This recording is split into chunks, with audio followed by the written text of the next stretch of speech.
Vacinas contra o H1N1 chegam ao Amazonas no fim de semana e campanha de vacinação começa no dia 20 de março, próxima quarta-feira. Justiça autoriza retorno ao trabalho de médico acusado de violência obstétrica. Moradores sofrem com transtorno provocado por obras na galeria da Rua Emílio Moreira. Veja também a iniciativa de voluntários que há 30 anos ajudam na educação de crianças de baixa renda. E hoje, sexta-feira, tem muitas opções para o fim de semana na nossa agenda cultural. É agora, no A Crítica na TV.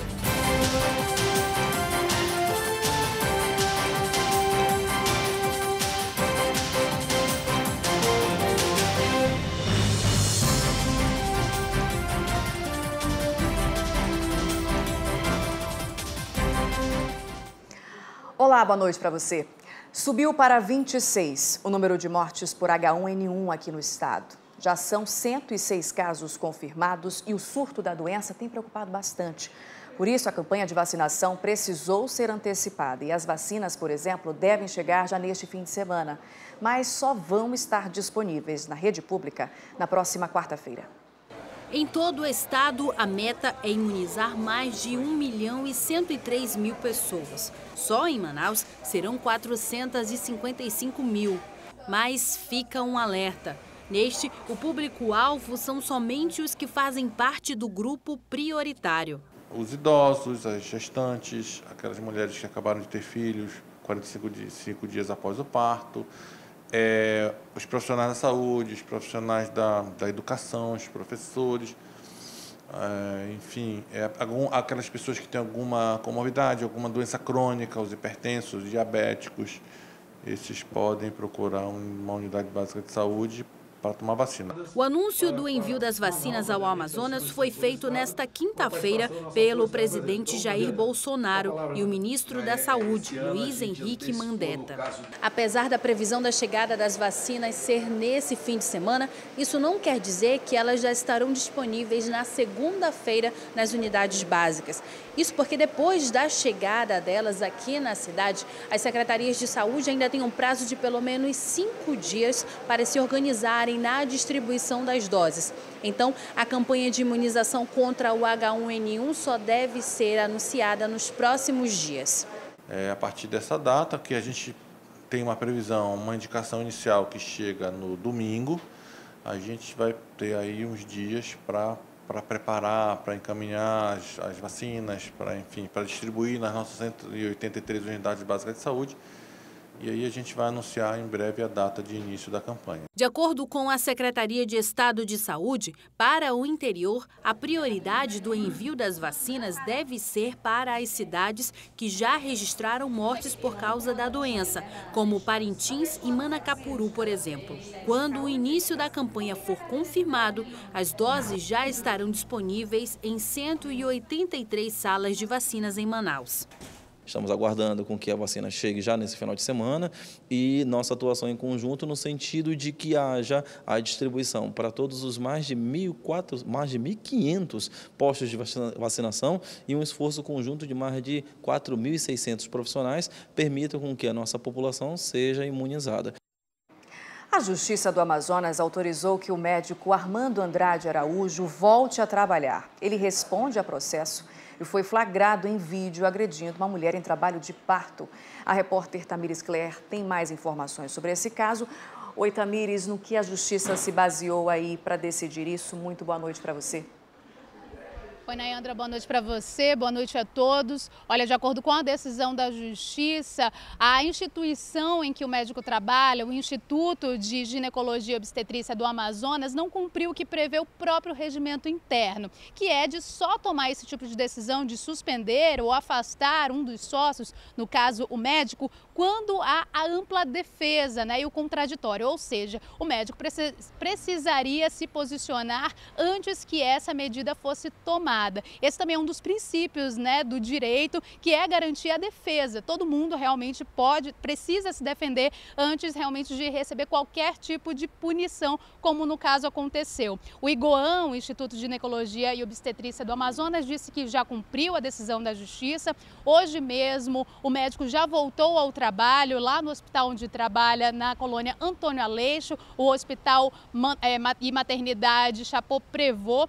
E ele também teve uma pequena confusãozinha ali inicialmente, porque não se sabia realmente da decisão da Justiça. Mas logo depois a decisão chegou e ele voltou às atividades. O instituto em que ele trabalha também já disse que há um procedimento administrativo instaurado que está correndo no Conselho Disciplinar da instituição e eles aguardam o final desse processo. É preciso então que nos próximos 15 dias o médico apresente os argumentos de defesa para que realmente tenha uma conclusão desse processo. A DPE, a Defensoria Pública do Estado, também se posicionou sobre o caso, disse que não é uma parte que integra esse processo que garantiu que o médico voltasse ao trabalho, mas disse que já tem outros processos em que o médico responde por outras violências também, que algumas pacientes disseram que sofreram nas mãos desse médico. O CRM diz também que já instaurou uma sindicância para apurar todos os casos envolvendo esse médico, envolvendo as denúncias que já chegaram ali,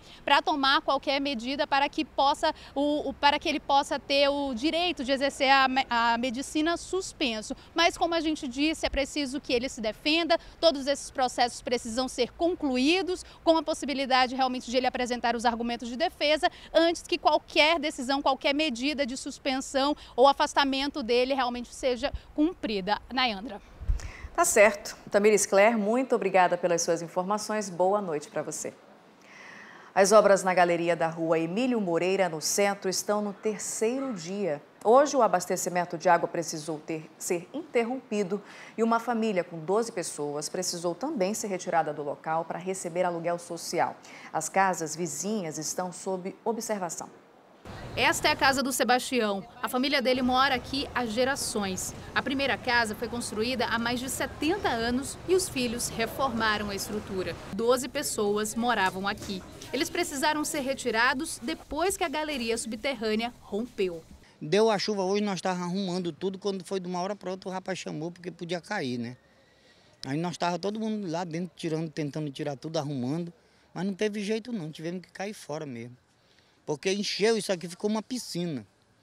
Os técnicos da prefeitura acreditam que a casa foi construída em cima de uma caixa de drenagem. E como a Seminf tenta encontrar uma parte da galeria que também pode estar neste espaço, existe a possibilidade da casa ser demolida. Nossa intenção é preservar a casa, né, e identificar a tubulação pela parte da frente, escavando aqui até encontrar, né? Se não for possível, a gente vai ter que tomar outra atitude. As residências vizinhas não devem ser afetadas, mas parte da rua corre o risco de ceder com a obra e isso pode dificultar o acesso dos moradores. É o caso da dona Francisca, que mora sozinha. Em 70 quebrou uma e em 2010 quebrou outra vez. Então eu sei o que foi que eu passei aqui com a adutora quebrada. Cuidado da gente com a integridade física dela, como nós já retiramos a vizinha do lado. Né? Foi detectado que existe um bueiro embaixo da casa e a casa poderá ser retirada, então a família não pode ficar. E no caso dela, é só ela, né? Só ela. A casa não vai esvaziar a casa no momento, a casa é muito segura.